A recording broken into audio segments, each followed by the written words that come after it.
CM Biren की photo louthokkadbni.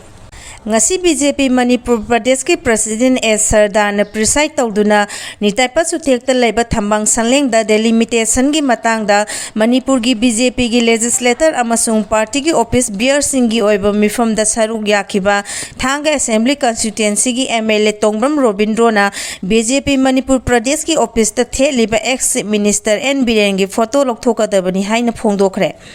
BJP की MLA Singh party की तोंगा बम मोर्चा सिंह की प्रेसिडेंट सिंह याउ नंगसी नुंगथिल थंबांग सेलेंद पांगथोकिबा मिफम अदुदा BJP की office prime minister Narendra Modi अमसुंग BJP की नेशनल प्रेसिडेंट JP नड्डा की फोटो का नकल अमदा थेलगा हानगी चीफ मिनिस्टर N Biren अमसुंग BJP मणिपुर प्रदेश की प्रेसिडेंट S सरदा की फोटो ना नकन अमदा थेतुन थमलिबा अदु हौजी N Biren असि चीफ मिनिस्टर ओइद्रबना महा की फोटो अदु लोकथोकदबनी हाइखे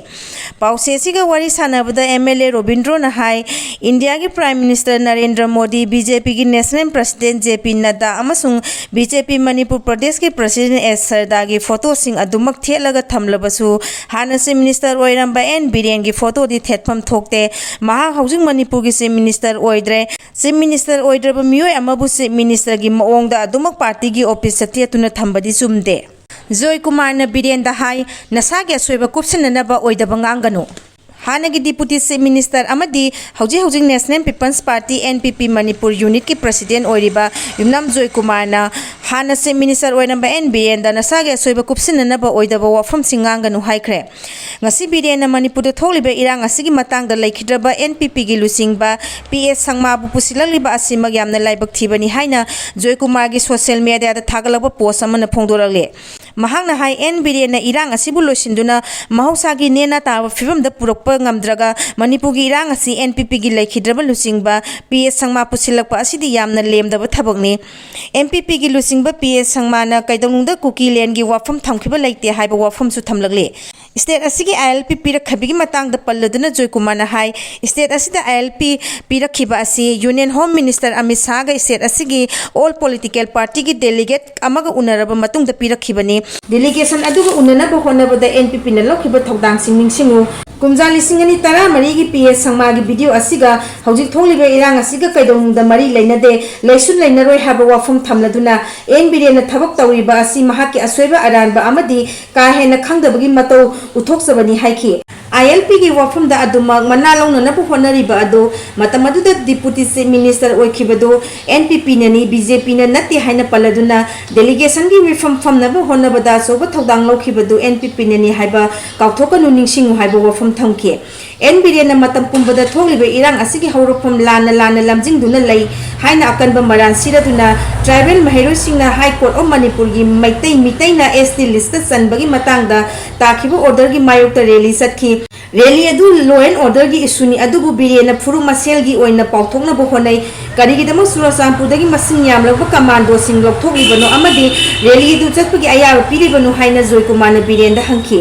महाकी लेंगांग मियांगे पुंसी अमदि लंथुंग कनबदि ngamdraga irang adubu hena mai hongna saknaba honaduna leire haibo wafum thamladuna hana Manipur police ki director general oiramba Joykumar na hai Biren drug kangon kaina sanglapa mitop sing deforestation amadi sakti tananaba thingjali adubu drug mari leinaba sing kanana thadokhi haiba miyamna khanglaba wafamni Myanmar sanglakhiba mitop sing Tengnopal da lehankhiba Tengnopal amadi Sandel da kana mai paglakhiba Manipur mahusagi nena taba fibam da purana honasi Manipur gi tungi da honasi amada hundo hunjingi thabak tawroisi haiba wafam su Joykumar na social media da thagat post adu da phongdogli Home Ministry na April manga da maitai amasung kuki gi CSO singi mihu singi mifam ama koukhre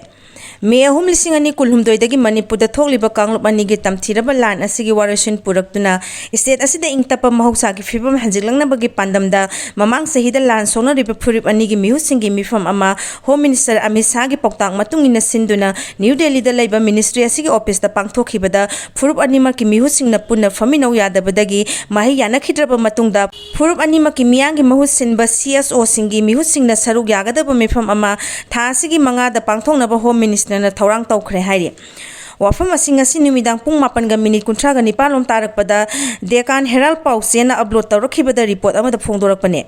Report asina hai tha sigi manga da Manipur da hojik tholiba wathok asi loisinabagi pambai thinabagi damak ian hanbo oina maitai amasung kuki mi phurup singi mahusinba lup singi mifam ama pangthoklaba yai hairi Meefam asi Manipur gi wathok asi gi waru sinama puthongna ba khana nabagi dama Ministry of Home Affairs na kaubani Meefam asi ga mari leinana ngasi kangpo pita kuki organization gi mihu singi Meefam ama pangthokre Meefam maduna tha asi gi manga da maite gi organization singda ju invitation piraklaba Meefam asi da makoi gi delegation ama thana na ba warep lokre hairi Home Minister gi khongthang asi mamang tha gi ani suba sayol